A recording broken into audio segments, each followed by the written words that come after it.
E aí, pessoal, tudo bem? Então vamos lá para a correção do PET 2, semana 2, Geografia, primeiro ano.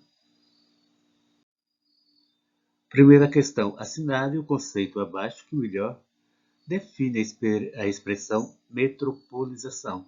Letra A. Designa a formação de uma cidade, seja ela de grande, médio ou pequeno porte. Letra B. É o mesmo que urbanização. Letra C é o processo de constituição, de expansão de uma metrópole e sua área de influência. E a letra D representa o fenômeno em que uma região metropolitana exerce influência sobre a outra. Só a resposta certa nessa questão é letra C, o processo de constituição de expansão. Porque, na realidade, a metropolização ela vai ser um fenômeno em que vários centros ou aglomerações populacionais crescem e se integram em torno de uma ou mais áreas urbanas. Ocorre quando uma cidade possui um elevado crescimento urbano, a ponto de integrar outras cidades e estabelecer em torno de si uma centralidade econômica, atraindo pessoas, capitais de investimento. É o caso, como nós vimos, já comentei em relação a São Paulo, que ela agrega várias outras cidades, justamente por ter seu poderio econômico, a questão de investimento. Então, São Paulo seria um modelo para exemplificar bem essa questão de metropolização. Certinho, turma? Então, vamos lá para a próxima questão. Questão 2. Sabemos que ao longo da urbanização brasileira, o problema da macrocefalia urbana ampliou-se no decorrer do século XX, quando vários processos contribuíram para o crescimento exponencial do espaço geográfico das cidades e o aumento de suas populações. Dentre tais processos, podemos citar, letra A matriz eminentemente urbana da cultura brasileira, a desvinculação entre capital e trabalho no meio urbano, a realização de políticas públicas de incentivo, o rápido processo de êxito rural.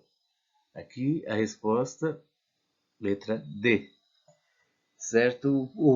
Trata-se, na realidade, a macrocefalia urbana, ela trata-se de uma concentração de atividades de pessoas em espaço limitado. Para vocês terem ideia, o Brasil tem mais de 5 mil cidades, porém 22 concentram atividades. A macrocefalia urbana ela se caracteriza pela concentração de atividades e população, como foi colocado, em espaço limitado. Então, os fatores que proporcionam o crescimento acelerado das cidades e os problemas urbanos decorrentes estão o processo de industrialização, a mecanização do campo e o êxodo rural, certo? Então, vamos lá. Agora para a próxima. Como vocês viram, letra D, o rápido processo de êxito rural. Próxima questão. Leia o texto abaixo e em seguida responda à questão proposta. O fenômeno não é novo e nem universal, e nas 2 últimas décadas adquiriu uma escala internacional. Apesar de não serem novidades, os loteamentos morados e os condomínios fechados produziram em função de sua escala e de sua extensão, uma nova morfologia urbana.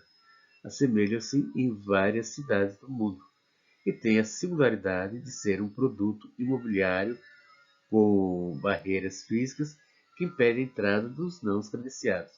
Indique 2 fatores que contribuíram para a proliferação dos condomínios fechados e dos loteamentos morados, e aponte 2 consequências resultantes da instalação desses empreendimentos imobiliários para as cidades brasileiras. São vários fatores que, inclusive, incentivam as pessoas a morar em condomínio fechado, tanto horizontal quanto vertical. Tendo isso aí, decorre entre esses fatores, nós podemos considerar que podemos falar em relação à questão de segurança, como um dos pontos fundamentais para essa questão dos condomínios, e a praticidade, além de oferecer mais qualidade de vida. Então, são alguns pontos fundamentais. Em primeiro lugar, porque a questão da segurança. Você se sente protegido, porque tem pessoas responsáveis nessa área. Por outro lado, isso aí, de uma certa forma, te dá tranquilidade, te traz mais qualidade de vida. Tem outra questão, para as crianças, espaços para as crianças brincarem, playground. Então, vários são os fatores que levam as pessoas a desejarem a morar em condomínios, certinho? Então, vamos para a quarta questão. Deixa eu ver aqui.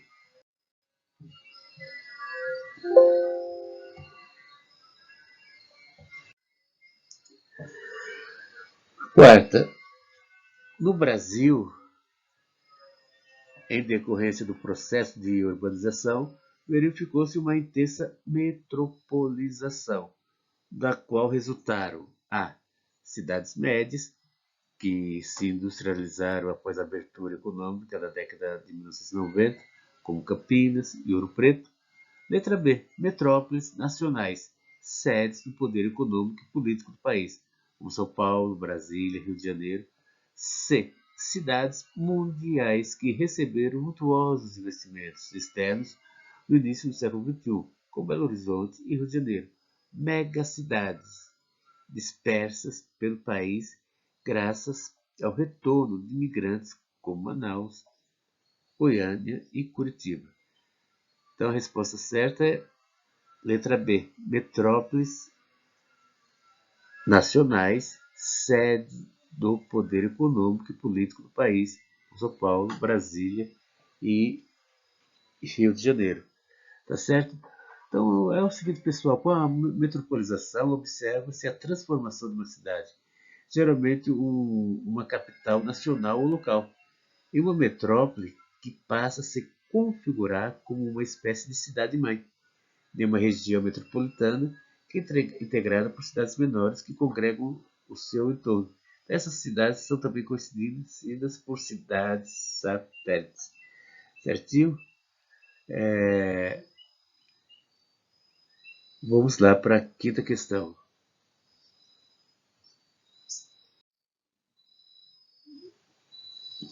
Os mapas ilustram o processo de urbanização do território brasileiro ao longo da última metade do século XX. Analisando a geografia da urbanização brasileira, pode-se afirmar que o fenômeno urbano no Brasil caracteriza-se pelo crescimento homogêneo das cidades na região centro-sul, sobretudo por causa da difusão das indústrias, e bastante heterogêneo no Nordeste, graças ao domínio dos latifúndios. B. As cidades brasileiras ganharam expansão sobre os eixos norte-sul, 1970, e leste-oeste, 1996, concentrando o maior número de população brasileira e acompanhando as mudanças no processo das migrações regionais. Letra C. Esse processo de urbanização acompanha a concentração industrial e serviços e forma uma rede urbana polarizada pelas metrópoles nacionais e regionais da faixa leste do território brasileiro. Letra D. A urbanização das regiões agrícolas marca uma mudança no eixo da urbanização, pois seu crescimento econômico é responsável pela atual interiorização da concentração de cidades, em detrimento das concentrações urbanas tradicionais. Então, a resposta certa é a letra C. Esse processo de urbanização acompanha a concentração industrial e de serviços, que forma a rede urbana polarizada pelas metrópoles nacionais e regionais na faixa leste do território brasileiro. Então, pessoal, até a próxima semana. Até a próxima aula.